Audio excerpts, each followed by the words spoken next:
السلام علیکم دوستو۔ ایران کے مغربی حصے میں ایک مذہبی گروہ پایا جاتا ہے جو خود کو اہل حق یا یارسانی کہتے ہیں۔ بعض لوگوں کا خیال ہے کہ یہ اہل تشیع کا ایک فرقہ ہے، لیکن در حقیقت اس مذہب کی بنیاد زرتشتی عقائد پر رکھی گئی ہے، جس میں کچھ تصوف اور کچھ شیعت بھی شامل ہے۔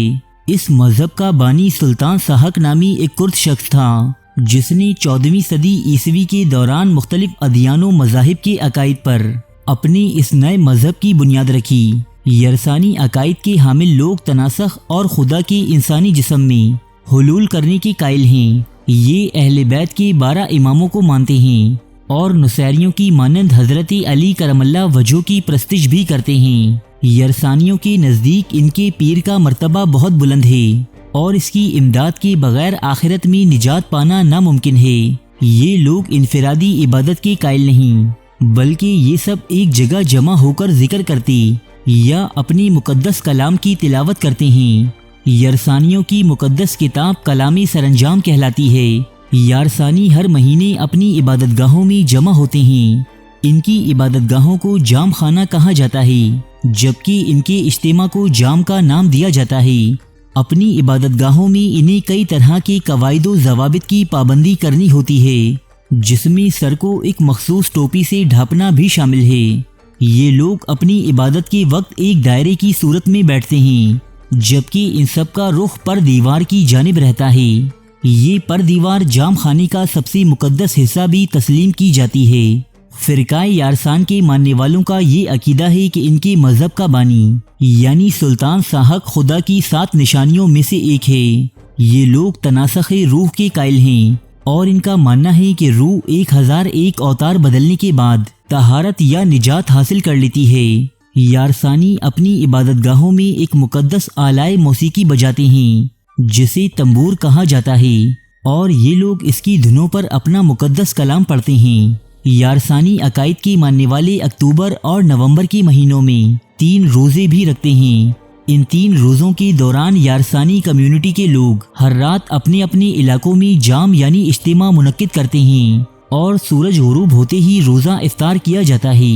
روزہ افطار کرنے کے لیے ایک مخصوص قسم کی روٹی تیار کی جاتی ہے، جبکہ یارسانی انار کو ایک مقدس پھل تسلیم کرتے ہیں اور ان کی کئی مذہبی تقاریب میں اس کا استعمال کیا جاتا ہے۔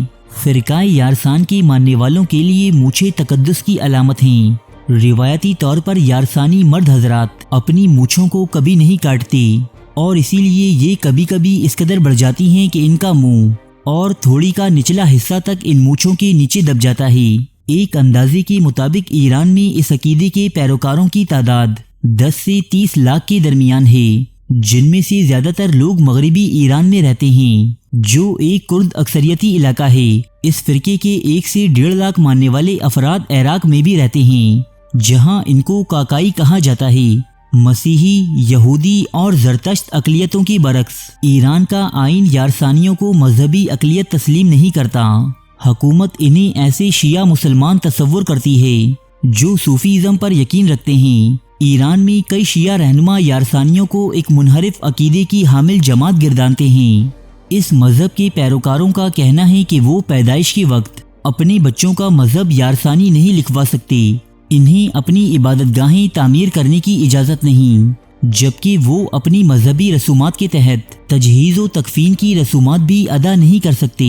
یہ لوگ اپنی مقدس کتاب کو چھاپ نہیں سکتے، کیونکہ ایسا کرتے ہوئے انہیں خدشہ ہے کہ ان پر توہین مذہب کا الزام بھی لگ سکتا ہے۔ اس فرقے کے چند پیروکاروں کا یہ بھی دعویٰ ہے کہ فوجی سروس یا دیگر حکومتی ملازمتوں کے دوران ان کی مونچھوں کو زبردستی شیو کروا دیا جاتا ہے۔